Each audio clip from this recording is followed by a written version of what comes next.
Rouhani বশীকরণ স্ক্রিনে যে নকশাটা দেখতে পেতেছেন, এই নকশার মাধ্যমে আপনারা ২৪ ঘন্টা থেকে ৭২ ঘন্টার মধ্যে যে কাউকে বশীভূত করে রাখতে পারবেন। আল্লাহ তাআলার কালাম, এই যে আপনারা স্ক্রিনে যে হরফগুলা দেখতে পাইতেছেন, এই হরফগুলার খেলা আপনারা নিজেরা যখন এই কাজটা করবেন, যখন ফলাফলটা দেখবেন ওই সময় নিজেরাই এটার সম্পর্কে প্রশংসা নিজেরাই করবেন। আমি আসলে এই সম্পর্কে প্রশংসা করতে চাই না। তো আল্লাহ তাআলা আমাদেরকে যে সকল ক্ষমতা দিয়েছে, আল্লাহ তাআলা আমাদের অনেক নিয়ামত দিয়েছেন। এই নিয়ামতগুলা অবশ্যই খুঁজে আমাদের বের করে নিতে হয়।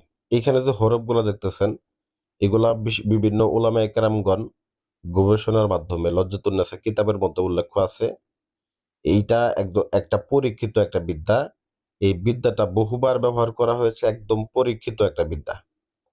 এইটার মধ্যে বিশেষ করে স্বামী-স্ত্রীর মধ্যে মিল মহব্বতের ক্ষেত্রে এটা অত্যন্ত বিদ্যুতের মতো কাজ করে এবং অত্যন্ত পাওয়ারফুল ভাবে কাজ করে। এই বিদ্যাটা কিভাবে কাজ করবেন, কোন নিয়মে কাজ করবেন আমি এই ভিডিওর মধ্যে বলে দিব। যারা দেশ থেকে বিদেশ থেকে ভিডিওটা দেখতেছেন, ভিডিওটা লাইক করে ভিডিওটা শেয়ার করে দিবেন। যাদের সংসারে অশান্তি আছে, প্রেমিক-প্রেমিকাও বাধ্য কথা শুনে না, সন্তানও বাধ্য কথা শুনে না, এটার মাধ্যমে আপনার সংসারে শান্তি ফিরিয়ে আনতে পারবেন। অন্যের কুদৃষ্টি থেকে আপনি বাঁচতে পারবেন। এটা অত্যন্ত পাওয়ারফুল একটা নকশা।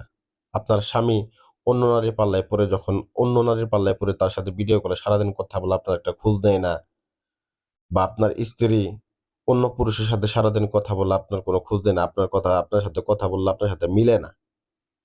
সে আপনার সাথে খারাপ ব্যবহার করে, ব্লক করে রাখছে নাম্বার।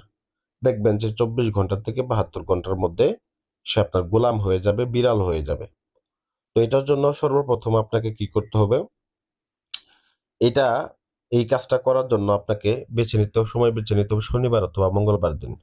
শনিবার অথবা মঙ্গলবার দিন আপনারা ঠিক দুপুরবেলা জোহরের নামাজের যখন ১ টার সময় আযান দিবে, ওই সময় আপনারা কি করবেন? একটা নখ সংকলন করবেন। কাজটা কিন্তু আপনাকে ৭২ ঘন্টা করতে হবে। মানে বিশেষ করে ১ম দিন দুপুরবেলা একটা, ২য় দিন দুপুরবেলা একটা এবং ৩য় দিন দুপুরবেলা একটা।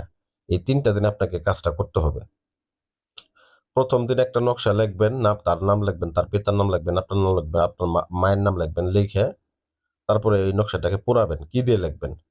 নকশাটাকে অবশ্যই আপনারা মেশক জাফরান কালি এবং সাথে আপনার কনিষ্ঠ আঙ্গুলের ১ বিন্দু রক্ত দিতে হবে। দিয়ে নকশাটাকে লিখবেন, নাম সহ লিখবেন। ডালিম গাছের ডাল ব্যবহার করে নকশাটাকে লিখবেন ভুজ পেপারের উপরে। লিখে এটাকে সুন্দর করে ভালো করে এটাকে মূলত পুড়ায়ে ফেলবেন। পুড়ায় ছাইগুলাকে সংগ্রহ করে রেখে দিবেন। ৩ দিন এরকমভাবে ঠিক দুপুরবেলা আপনি এরকমভাবে একটা করে নকশা ২ রাকাত নফল নামাজ আদায় করবেন এবং আদায় করে বইসে এই নকশা লিখবেন, লিখে পুড়াইয়া এই ৩ টা দিনের ছাইগুলাকে অবশিষ্ট করে একদম জমায়ে রেখে দিবেন। ৩য় দিন একদম শেষের দিন আরেকটা নকশা অঙ্কন কইরা ওই ছাইগুলা এই নকশার মধ্যে দিয়ে এই নকশাটাকে ভালো করে পেঁচা লাল সুতো দ্বারা বেঁধে একটা তাবিজের মধ্যে ভরবেন।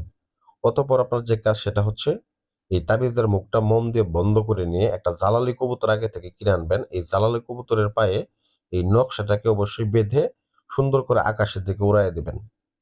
সারা জীবনের জন্য যে ব্যক্তির নাম আপনি লিখে দিবেন ওই ব্যক্তি সারা জীবনের জন্য আপনার দাসী হয়ে যাবে, দাস হয়ে যাবে। এক কথায় বলতে গেলে আপনি তাকে যা বলবেন তাই শুনবে, যা করতে বলবেন তাই করবে। এটা অত্যন্ত পাওয়ারফুল এবং পরীক্ষিত একটা বিদ্যা। উলামায়ে কেরামগণ এটা পরীক্ষা করে তারপরে কিতাবের মধ্যে এটা লিপিবদ্ধ করছে, এই নকশাটা। তো বিশেষ করে এই কাজটা করার পর অবশ্যই সদকা জারিয়া আদায় করবেন। ৳৫০, ৳১০০ আল্লাহর ওয়াস্তে দান করে দিবেন। আর ৩ টা দিন স্বামী-স্ত্রী সহবাস করবেন না, গরুর মাংস খাবেন না। এই কাজটা করবেন। দেখবেন যে ২৪ ঘন্টা থেকে ৭২ ঘন্টার মধ্যে ওই নারী বা পুরুষ বাধ্যগত হবেই হবে। 100% গ্যারান্টি। তো এরকমভাবে যদি কেউ করতে না পারেন, আমাদের মাধ্যমে যদি করাতে চান, সেক্ষেত্রে স্ক্রিনে দেওয়া নাম্বারে যোগাযোগ করবেন। আমরা ব্যবস্থা করে দিব বা কুরিয়ার করে আপনাকে পাঠায়ে দিব কুরিয়ার সার্ভিসের মাধ্যমে। ভিডিওটা ভালো লাগলে লাইক করবেন, চ্যানেলটা সাবস্ক্রাইব করে দিবেন।